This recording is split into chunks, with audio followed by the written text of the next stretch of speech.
తెలుగు కుర్రాడు నితీష్ కుమార్ రెడ్డి ఇప్పుడు tough టైమ్ను face చేస్తున్నాడు. అంచనాల భారాన్ని అందుకోలేక సతమతమవుతున్నాడు. సౌత్ ఆఫ్రికాతో టీ20 జట్టులోనూ చోటు దక్కించుకోలేకపోయాడు. 3 ఫార్మాట్ల ప్లేయర్గా పేరు తెచ్చుకున్నప్పటికీ జట్టులో నిలదొక్కుకోలేకపోయాడు నితీష్ కుమార్ రెడ్డి. ఇప్పుడు మళ్లీ టీమిండియా తలుపు తట్టడం అంత ఈజీ కాదేమో అనే చర్చ జరుగుతోంది. దేశవాళీల్లో నిరూపించుకుంటేనే జట్టులో అడుగుపెట్టే అవకాశం ఉంటుందేమో అనే వాదన వినిపిస్తోంది. నిజానికి సంవత్సరం క్రితం నితీష్ కుమార్ రెడ్డి హాట్ టాపిక్ అయ్యాడు. ఐపీఎల్లో సంచలన ప్రదర్శనతో అందరి దృష్టిలో పడ్డాడు.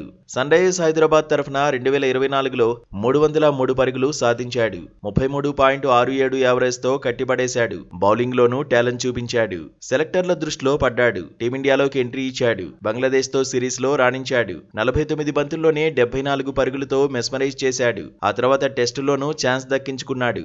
ఆస్ట్రేలియాతో టెస్ట్ సిరీస్కు పేస్ ఆల్రౌండర్ గా వెళ్లాడు. బేభత్సమైన ఆస్ట్రేలియా బౌలింగ్ ను సమర్థంగా ఎదుర్కొన్నాడు.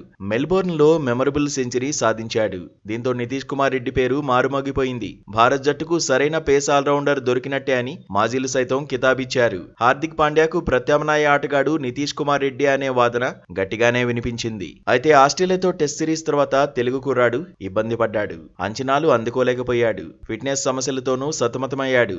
ఆస్ట్రేలియాలో మెల్బోర్న్ టెస్ట్లో సెంచరీ తర్వాత 6 టెస్టుల్లో కలిపి నితీష్ కుమార్ రెడ్డి 102 పరుగులే సాధించాడు. ఇంగ్లాండ్ టూర్కు భారీ అంచనాల మధ్య వెళ్లినా అక్కడ ఇంపాక్ట్ చూపించలేకపోయాడు.